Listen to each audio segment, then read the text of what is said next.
एक बार की बात है। एक बार एक अध्यापक एक संपन्न परिवार के शिष्य के साथ कहीं जा रहे थे। तो उस शिष्य को कुछ मजाक सूझी क्योंकि उसको रास्ते में किसी गरीब मजदूर के जूते दिखाई दिए।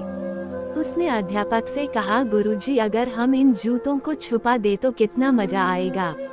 देखते हैं कि मजदूर पर इसका क्या असर पड़ता है।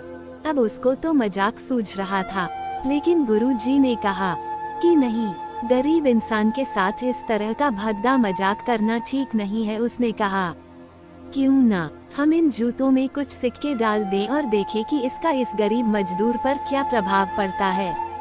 उन्होंने ऐसा ही किया। जैसे ही मजदूर अपना काम करके लौटा और उसने एक पाँव अपने जूते में डाला तो उसको कुछ कठोर सा महसूस हुआ।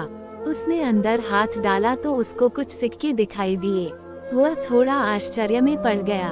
आसपास किसी को देखा तो कोई भी दिखाई नहीं दिया। वापस उसने दूसरा पैर अपने जूते में डाला और वापस उसको उसमें कुछ सिक्के दिखाई दिए। अब दोनों जूतों के सिक्कों को उसने अपने हाथों में रखा और प्रभु की तरफ इशारा किया।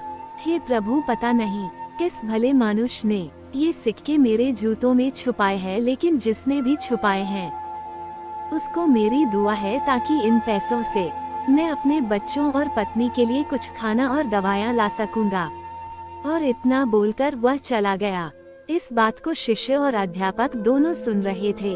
अब अध्यापक ने शिष्य से पूछा कि अब तुम मुझे बताओ कि तुम्हें कैसा महसूस हुआ, तुम्हारी पहले वाली मजाक या मेरा ये तरीका।